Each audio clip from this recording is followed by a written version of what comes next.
When the first alien stealth dropship slipped silently into the wetlands outside Miami, Recon Commander Cale's tactical assessment concluded they had found the perfect strategic vacuum.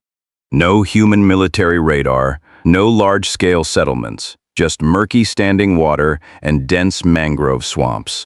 However, his nano-weave hazard suit, rated to withstand industrial laser cutters, cracked under the constricting grip of a 16-foot feral Burmese python exactly 3 minutes after touchdown. Before Cale could even initialize his thermal optics, a deafening V8 engine roared from the depths of the swamp. An airboat, Frankensteined together from rusted steel pipes and an aircraft propeller, tore across the water like a rabid beast, charging straight at him and his 10 Vanguard troopers. Standing at the bow was a shirtless man, casually gripping an empty beer can. "Goddamn poachers wearing glowing spandex now," barked the man, who went by the name Gator. He crushed the aluminum can and hurled it with pinpoint accuracy right into Cale's tactical visor, immediately drawing a massive pump-action shotgun that looked far more brutal than any alien blaster. Down here, aliens weren't invaders. They were just a fresh, invasive species at the absolute bottom of the Everglades food chain. The trigger snapped under Gator's calloused knuckles. The 12 gauges stock slammed into his shoulder pocket, numbing his whole arm as the boom shattered the swamp's sticky, oppressive heat. A lead slug carrying over 4,000 joules of kinetic energy screamed toward the alien formation.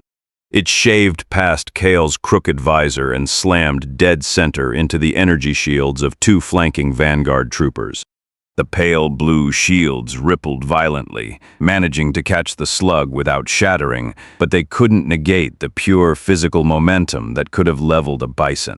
The 2 troopers, wearing nearly 100 kilos of armor, didn't even have time to scream. They were blasted off their feet, flying backward to crash flat on their backs into chest-deep muck, burying themselves halfway in black, rotting peat. Murky swamp water flooded their armor seams instantly. The comms units on their pauldrons fizzed out with a few blue sparks and went dead, entirely short-circuited. Cale had no time to worry about his buried subordinates. The shockwave from the slug brushing his visor had scrambled his optics. Spooked by the gunshot, the Burmese python coiled around his chest, tightened its death grip. The nano-suit fractures groaned and split another inch. Cale's ribs creaked. His lungs were forcefully emptied, and panic choked his throat. Trembling, he fought the snake's crushing weight to raise his right hand, inching his fingertips toward the emergency release at his collar seal. The moment his skin touched the cold metal node, a high-frequency ultrasonic blast rattled his very skull. The 16-foot python convulsed. Its taut muscles went slack, and the massive, foul-smelling beast recoiled, splashing into the black water and kicking up waist-high sludge. Cale used the momentum to scramble into an adjacent mud pit, swallowing mouthfuls of acidic, rotting swamp water. He hacked until his lungs felt ready to burst. Freezing mud seeped through his ruined suit, making every breath feel like a bed of needles. He wrenched his crooked thermal visor back into place and swiped the mud from the lens. Through the blur, the primitive, flat-bottomed craft hovered clearly over the open water. The shirtless human stood at the bow, casually thumbing fresh slugs into his massive shotgun, completely oblivious or utterly indifferent to the Galactic Vanguard's elite recon unit. The 2 troopers stuck in the muck were still thrashing, their flooded comms nothing but dead static, completely cut off from the command net. Cale gripped his plasma sidearm, his knuckles turning a sickly pale blue from sheer rage. How could the galaxy's most elite Vanguard falter on some pre-FTL backwater dirtball? He shrieked into his tactical comms, "All remaining units, drop active camo. Lock on that primitive transport." Full output. 8 Vanguard troopers rose from the mangrove shadows. The pale gray of their optical camo bled away, revealing 8 plasma rifles humming with a sickly blue charge. They swiveled in unison, locking their reticles onto Gator's V8 rig, and 8 index fingers squeezed their triggers simultaneously. Gator's palm was already mashed against the tiller, his rough skin stripping the old paint. His bruised shoulder throbbed just as 8 searing blue plasma bolts grazed the gunwales. One bolt scorched the fiberglass bow, leaving a curled, molten scar, while the rest plunged straight into the knee-deep swamp water. Ultra-high plasma temperatures slammed into blurred 100% humidity. Boom! A violent steam explosion sent a 30-foot wave of boiling water and century-old fermented black mud crashing down on the alien's position. Gator planted his left boot on the gun-oil for balance, an empty can clinking into the drink by his foot. He braced the 12-gauge against his numb shoulder, a fresh slug already racked. He spat a wad of tobacco-stained saliva. Motherfucking poacher trash. Y'all don't know there's a toll for rolling into Florida swamps. He slammed the throttle wide open. The flat-bottomed boat skipped across the reeds, sliding aggressively into the mangrove shadows while the screaming V8 sent violent ripples across the water. Wiping scalding water from his face, he squinted ahead. The 8 figures, previously camouflaged in the brush, were now completely engulfed in roiling white steam. The blue glow of their weapons flickered blindly. Their targeting was shot to hell. Storm clouds choked out the sky above the canopy, dropping the temperature. The first drop of a massive squall hung in the air just as the lead alien opposite him desperately smashed his mud-caked thermal visor back onto his face. The second Kale shoved his visor into place. The boiling steam flooded his sensor arrays. White-hot static blinded his feed entirely. He couldn't see a thing. All he felt was the bone-rattling rumble of that primitive internal combustion engine vibrating through the mud and straight into his fractured armor. That first suspended raindrop smacked into his helmet. Then the heavens tore open. A torrential thunderstorm instantly turned the mangrove forest into a blinding white curtain of water. His tactical wristband shrieked a critical warning, squad-wide optical camo failure. The water had short-circuited the adaptive coating. All stealth modules were offline. Hissing electrical shorts crackled around him, followed by 3 muffled explosions. 3 plasma rifles, caked in mud and soaked by the torrential downpour, suffered catastrophic capacitor blowouts. 3 Vanguard troopers grunted in agony, collapsing into the waist-deep black slop. Violet arcs of electricity danced across their gauntlets as their muscles spasmed, forcing them to drop the ruptured weapons. Kale's cognitive processing started to slip. The star charts classified this grid as a dry, temperate savanna. How was it a swamp with, quote, 100% humidity and spontaneous extreme deluges? He furiously wiped his visor, but the rain and mud only smeared it worse. His HUD flashed endless error cascades. The 5 remaining rifles were leaking dangerous levels of voltage, shield outputs had dropped by 30%, and 2 more comm units were completely bricked. The V8's roar had been closing in fast, but it suddenly cut hard into the dense mangrove shadows, vanishing entirely beneath the deafening downpour and thrashing canopy. Kale gripped his surviving plasma rifle. His comms were nothing but rain-scrambled static. He couldn't even track the enemy's location. The finger hovering over his trigger shook uncontrollably. Rain seeped into the ragged tears of his nano-suit, sending a bone-chilling ache crawling right up his spine. The torrential rain battered the mangrove leaves, washing rotting sludge down the boat's hull. Gator wedged his V8 airboat right between the exposed aerial roots of 2 massive trees. The scorch mark on his bow hissed with cold steam. Leaning his left shoulder against the tiller, he ran a thumb over the rubber dial of his waterproof CB radio.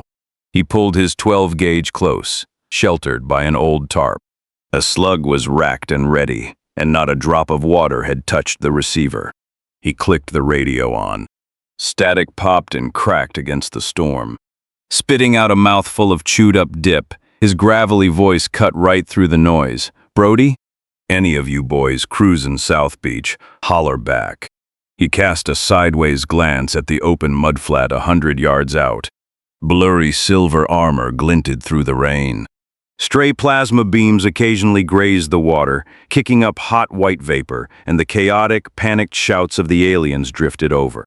Got a bunch of tin can poacher dumbasses trespassing on my turf. Gator chuckled darkly. Think they can raise hell out here with some blue light-up toy guns. 3 of them already blew up in their hands, but they fried my bow looking like damn pork rinds. Got about 6 of them still on their feet, another 5 bogged down in the mud completely ass up. He paused, licking rain off his lip. Fire up them big block motors and haul ass over here. Bring plenty of gator chum. These tin cans got a funk on them that'll pull every bull gator in the county. He released the mic, clipped the radio to his belt, and rested the shotgun on the gunwale, boxing a shivering silver silhouette in his iron sights. Meanwhile, 3 miles away in a levee parking lot, the red signal light on Sheriff Brody's pickup CB flashed violently to life. Gator's gritty drawl poured from the speaker. The wipers on the truck violently fought the torrential rain. A half-empty jar of peanut butter dusted with fried chicken crumbs sat on the passenger seat. The radio's red light glowed, and Gator's voice exploded through the static. "Brody! Got a pack of tin can poacher sumbitches out past buoy 72. Bring plenty of buckshot and bait." Brody downed the last swig of his bourbon and slammed the bottle on the dash, jingling the copper sheriff's star pinned to his chest. He snatched the heavy 12-gauge resting by his thigh, slung it over his shoulder, and hit the siren rack. The piercing wail tore through the downpour. Instantly, the headlights of 6 other lifted trucks clicked on. A pack of shirtless gator-tattooed Florida men kicked their doors open, howling obscenities as they grabbed their pump actions and rushed the trailered airboats. Empty beer cans scattered across the blacktop, totally ignored. Brody kicked his tailgate down. 3 heavy steel drums rolled out, bleeding a stench so foul it instantly overpowered the swamp's natural rot. It was 3 weeks' worth of gator chum, a putrid slurry of dead deer guts and rotting saltwater fish, originally meant for baiting a python that had breached a local farm. He and 2 deputies rolled the drums onto his heavy rig, outfitted with a monster V10 block. They strapped them down, and the moment he turned the key, the massive aircraft prop spat hurricane-force wind, blasting the rain completely sideways. 7 modified airboats slid down the levee ramp into the swamp. The collective roar of their big blocks shook the mangrove roots to their core. Lightning fractured the leaden sky, illuminating the faint silhouettes hovering over the murky water 3 miles out. Heavy sheets of rain pounded against the stealth dropship's scorching hull. Clutching his ruined nano-suit, Cale coughed up bloody mist. He dragged his boots through the ankle-deep muck, looking up at 2 of his troopers clumsily crawling out of the slop.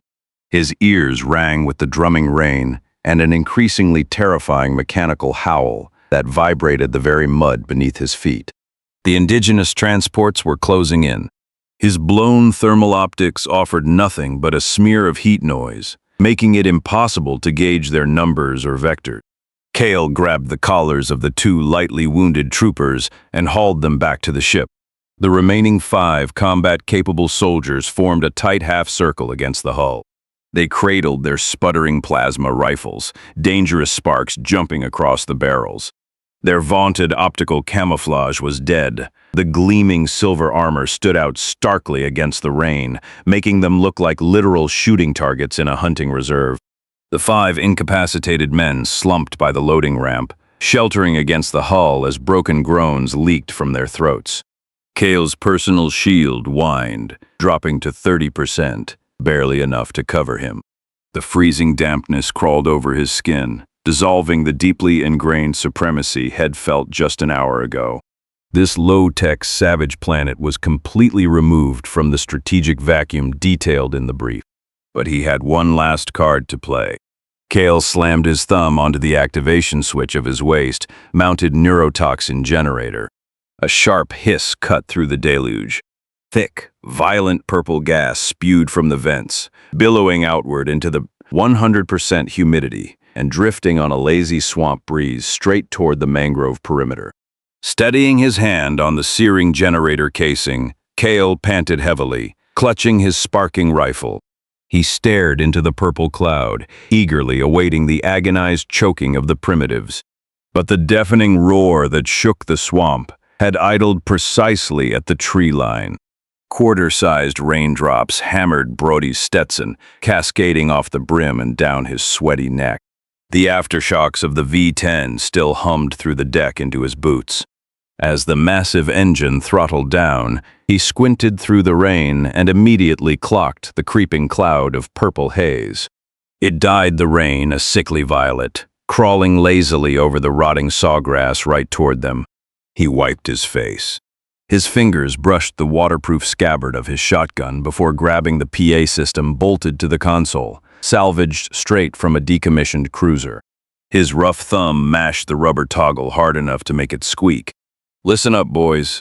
His roar blasted over the storm and idling engines. "Line 'em up on the edge of the mangroves. Point your sterns right at them. Some bitches drop craft. Daunt crowd. Give 'em half a boat length." 6 shirtless Floridians hollered in agreement, spraying curses and beer foam. Rusted steering wheels shrieked as the 7 airboats spaced themselves out, forming a perfect wall right on the edge of the encroaching gas. Their massive, polished aircraft props aimed dead at the alien position. Even at idle, the blades kicked up frothy whitecaps, turning the rain into a fine mist on impact. Brody slotted his heavy rig dead center. The 5-blade prop sat less than 6 inches above the waterline. He grabbed the CB from around his neck and pinned the transmit button. "Gator, yawl in position." Static answered, followed by the crisp TSS crack of a beer can opening. Every captain rested a mud-caked boot squarely on their gas pedals. The V8s erupted with a deafening, deck-rattling howl. Black exhaust vanished, instantly shredded by the wind. 7 6-foot aircraft propellers spooled up into blurry silver discs in perfect unison. They unleashed a hurricane across the swamp, ripping up a 5-foot tsunami of mud and muck that slammed head-on into the creeping purple haze. The neurotoxin didn't stand a chance. Twisted into a dense, violently swirling vortex of purple vapor and freezing rain, the toxic cloud was blown right back into the Vanguard's laps at double its original speed. Gator clenched the foaming beer can in his teeth. His knuckles flicked the safety off, and the pump action racked a slug with a heavy clack. Freezing rain rolled down his muddy jawline. Squinting, he had a clear view of the armored figures panicking in their own gas. The perimeter troopers broke formation instantly. Some collapsed face first into the mud, clawing at their helmets. Others crawled desperately toward the center as their high-pitched shrieks barely pierced the engine noise. The purple fog washed over the 2 outermost troopers and barreled straight for Cale, who stood by the dropship door. With veins popping on his freezing hand, Cale slammed his fist onto the airlock override. The waterlogged hydraulics groaned, slowly retracting the heavy alloy hatch. The toxic cloud was already kissing the ship's hull. The sickly, sweet mist brushed Cale's visor, startling him into backing half a step into the bay. 2 Vanguard soldiers, too far out to make the ramp, stumbled blindly toward him. Their filtration systems shrieked in sudden overload, the pale blue indicator lights instantly flaring to an angry, burning red.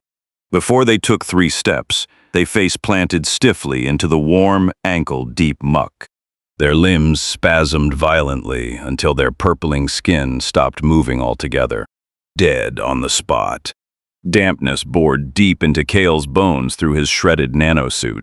His shield indicators flashed frantically, output tanking another 5%. Thermal optics were nothing but snow and static from the steam and rain. He couldn't see the enemy, only feel that terrifying, bone-shaking rumble of internal combustion rolling across the water. The artificial gale had stripped away the last wisps of toxic gas, leaving only the relentless rain drumming against his drop ship like primitive war drums. White-knuckling his shorting plasma rifle, he listened to the dead static of his comms. His last 3 combat-ready soldiers huddled behind him, their barrels shaking as they aimed blindly into the misty swamp, unable to acquire a single target. Suddenly, a sickly sweet metallic scent rode in on the gale. The engines across the water hiccuped for a fraction of a second, followed immediately by the heavy clunk of steel drums dragging against fiberglass hulls. Rain smacked against Brody's old Stetson. The second that steel drum hit the deck, his rough hands found the grooves of the bait barrel. The 7 props were still funneling a hurricane directly at the dropship, completely dispersing the poison gas and leaving the silver-gray silhouettes of the Vanguard hopelessly exposed in the downpour. Brody kicked the airtight lid loose. The putrid stink of rotting blood, deer guts, and aged gator bait choked the air, entirely masking the swamp's muddy scent. "Heave," he growled. Throwing his broad shoulders into the base, he used the prop wash for an assist and launched the 300-pound drum of chum straight out. The hunters on the other 2 airboats matched his timing, lobbing the remaining barrels straight at the alien craft. Raining down in a sickening spray, chunks of rancid meat and coagulated blood splattered heavily against the dropship's wet hull. It oozed down the seams, greasy lumps wedging into the troopers' cracked armor and sticking to cooling vents. The overwhelming stench of death penetrated every breach, eventually dripping with the rain into the murky water at their feet. Wiping blood spatter and rain from his eyes, Brody snatched his 12-gauge and clicked off the safety. He squinted across the chop. The pungent blood trail was already bleeding into the currents. The heavy rain disguised the surface, but down below, the dark silt was churning. A massive cluster of shadows homed in on the scent, slowly crowding toward the dropship. Cale's boots sank deep into the warm slop. Freezing rain chilled his bones through his broken armor. He was gritting his teeth, desperately fiddling with his flooded comms, when the seismic sensor strapped to his wrist went absolutely berserk. A shrill alarm pierced the storm, red warning lights flashing hard enough to burn out the circuitry. The 3 remaining combat-ready troopers stood with their backs to the hull, plasma rifles crackling with dangerous blue arcs. Their shorted camo was nothing but blood-stained scrap metal, and every inch of them was caked in putrid bait. Nobody dared to move a muscle. Cale slammed his bricked comms into the mud. Smearing rain and gore off his visor, he pressed up against the dropship's viewport terminal. Thermal was dead, so he had to rely on raw optical feeds. The murky water, agitated by the rain, was suddenly bursting with dark, roiling undercurrents. Plumes of black mud spiraled toward the surface as a horde of shadows silently converged on their position. The furthest shadows had completely blocked their retreat to the tree line, while the closest ones were already brushing up against the ship's hydraulic struts. Thick, dark green scaled armor broke the water. Their dead yellow eyes were more barbaric and silent than any apex predator Cale had seen across the galaxy. A young trooper's voice cracked in pure terror, aiming his sputtering rifle at the port side. "See, Commander." "How many of them are there?" Cale strangled his grip on his rifle, digging his nails into his palms as he stared at the swarming black mass on the screen. He couldn't even count them. The humid, bloody wind gagged him, and the hull beneath his feet began to rock gently. Cale immediately bolted outside with his 3 men and a ship guard, only to get instantly coated in the hot, rancid meat sloughing off the hull. Then, the low idle of V8 engines drifted across the water, punctuated by the crisp pop of another beer tab. Freezing foam bubbled over the rim, splashing onto Gator's muddy chest and giving him a slight shiver. He took a deep pull of the bitter lager, crushed the can, and chucked it into the swamp. Snatching up his 12-gauge, he settled the hardwood stock firmly into his shoulder pocket. Rain thrashed the canopy. 7 airboats sat completely parallel in the tree-line gap. The big blocks hummed through the deck plates as 6 redneck hunters aimed their shotguns, hollering insults over the storm. Gator narrowed his eyes against the sideways rain, drew a bead right on the lead alien's knee joint, and squeezed. The 12-gauge slug hit with devastating momentum. The flickering shield barely rippled before hundreds of pounds of raw kinetic force punched right through the outer plating, shattering the internal mobility servos into jagged shrapnel with a sickening crunch. The trooper let out an unearthly shriek, toppling like timber into the waist, deep slop, his ruined leg completely submerged and useless. Brody's PA system boomed across the water. Don't aim for center mass. Bust their joints. Save 'em for the gators to chew on. A chorus of raucous laughter erupted from the tree line as shotgun blasts rolled like thunder through the rain. Within 30 seconds, the remaining Vanguard troopers were crippled. They huddled helplessly against the rocking dropship, unable to even lift their shorting rifles. Gator shucked his empty shell and racked a fresh slug. As he wiped the rain away, the swamp water violently erupted. The gator swarm, whipped into an absolute frenzy by hundreds of pounds of bloody chum, had arrived. The largest bull, a 14-foot monster, snapped its barbed jaws and lunged directly for the outermost alien. Kale stared at the brownish-gray blurs tearing across the water. His paralyzed Vanguard mustered one final surge of strength to raise his sputtering rifle. His pale blue shield maxed out to full capacity. Kale's core databanks confirmed it. Vanguard issue shields could deflect a 10-megajoule laser burst and shrug off a 1-ton TNT shockwave. There was absolutely no weapon on primitive Earth capable of breaking it. And then the Gator clamped down. There was no blinding clash of energy, no deafening blast. Just a sickening crack, like an 18-wheeler crushing a windshield. The shield spiderwebbed instantly before shattering into micro shards of light that vanished into the mud.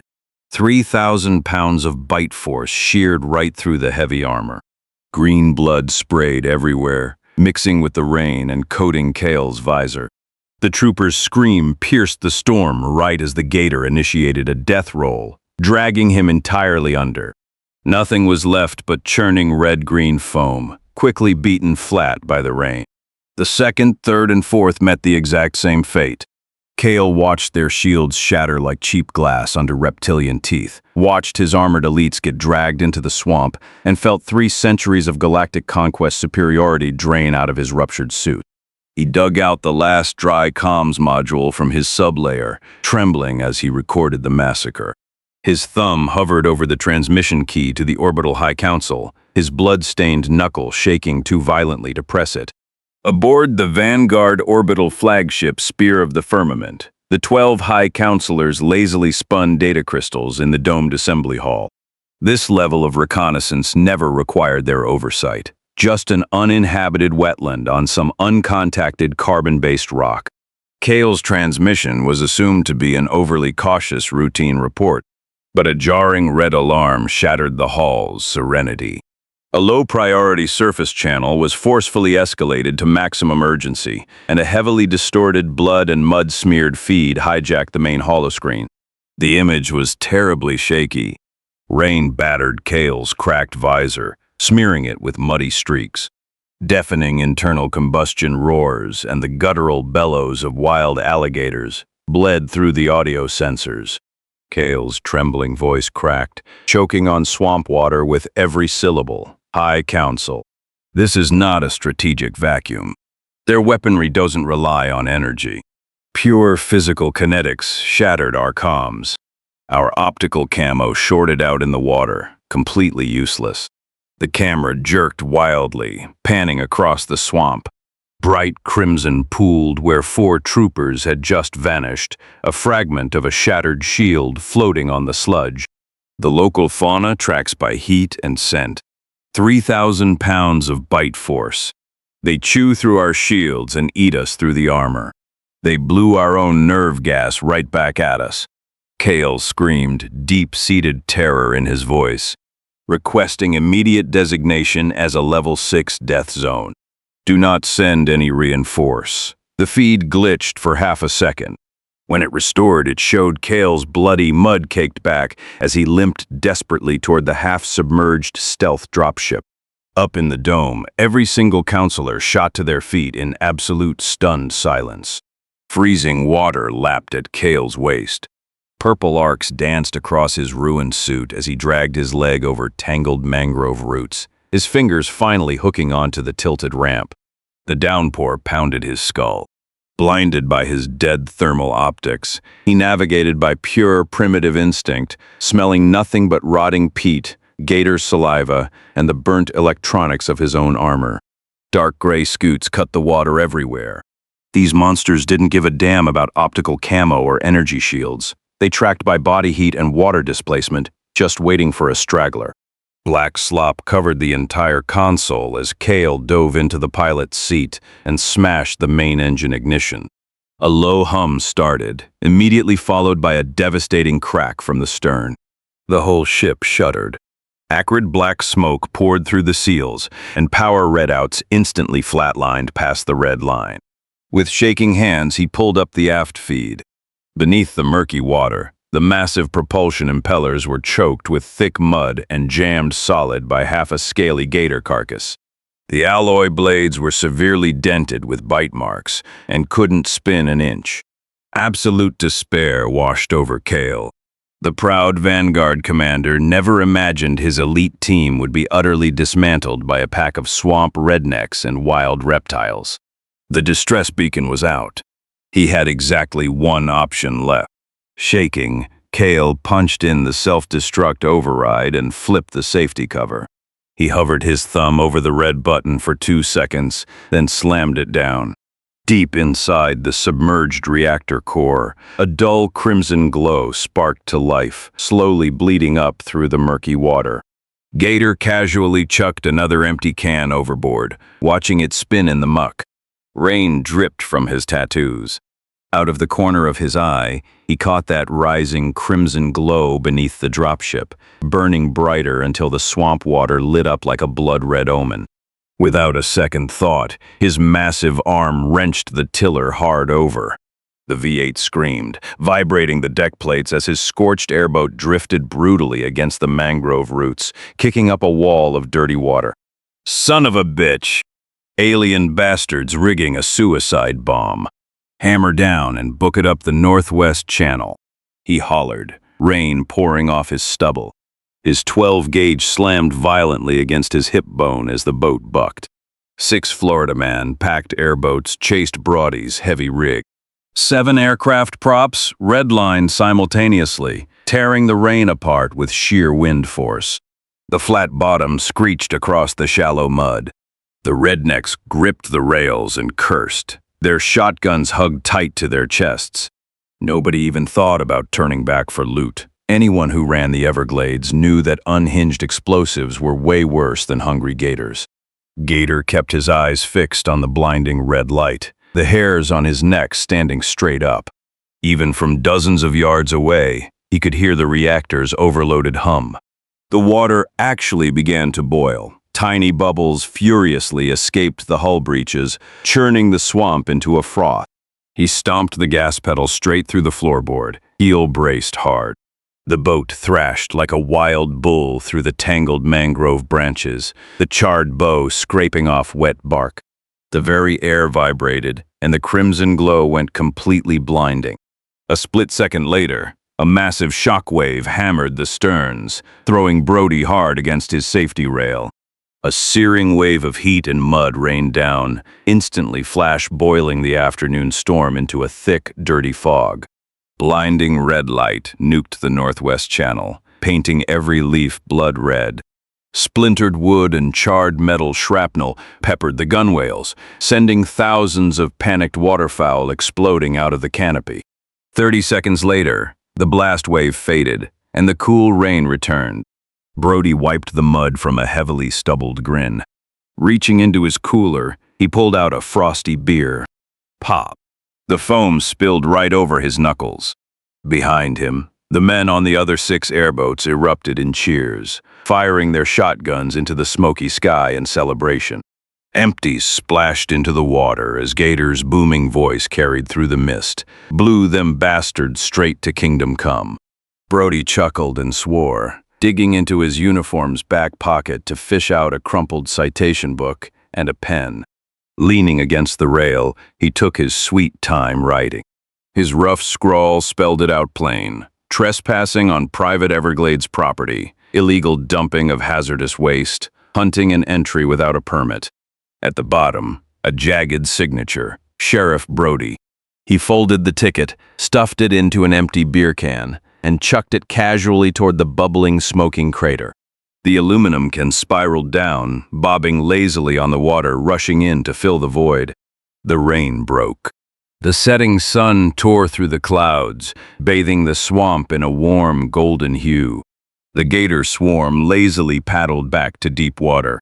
One massive bull dragged itself onto a rotting log and let out a blood-scented yawn right at the sunset. Brody leaned against the rail, took a long pull of his beer, and grinned into his CB mic. "Head on back to the docks, boys, and break out the coolers. I'll wait here for the suspects to sign their citations. Gator tail BBQ tonight is on me." The rumble of the airboat engines drifted away on the wind, leaving the citation-stuffed beer can bobbing gently in the ripples of the blast crater. Finishing this story left me with one overwhelming feeling: absolute thrill. I've always felt that alien invasions in traditional sci-fi can be a bit too predictable. The invaders always touch down in New York or blow up landmarks in London. But what happens if you drop a pompous, heavily armed Galactic Vanguard, used to completely dominating their enemies, straight into the Florida Everglades? The ecosystem and the locals down there don't exactly play by interstellar rules of engagement. The core joy of writing this piece was exploring extreme contrast. I wanted to shatter the trope of high-tech civilizations, steamrolling everything in their path. Instead, I used the rawest, grittiest, and most unapologetic forces of Earth to literally tear their vaunted energy shields apart. Plasma rifles short-circuit in a torrential thunderstorm. Nano-suits are practically useless against a 3,000-pound bite force from a wild bull gator. And those arrogant alien elites ultimately get treated like nothing more than annoying, trespassing poachers by a bunch of cheap beer-drinking, V8-airboat-driving Florida men. This is exactly the core of the HFY, humanity, fuck yeah, spirit that I absolutely love. Humanity's true strength isn't always about having the most advanced technology in the galaxy. Sometimes it's about our raw, gritty, and borderline chaotic survival instincts. We thrive on a wild, unpredictable planet, and we have a damn good time doing it. I hope you had as much fun experiencing this gasoline-soaked, dark comedy ride as I had writing it.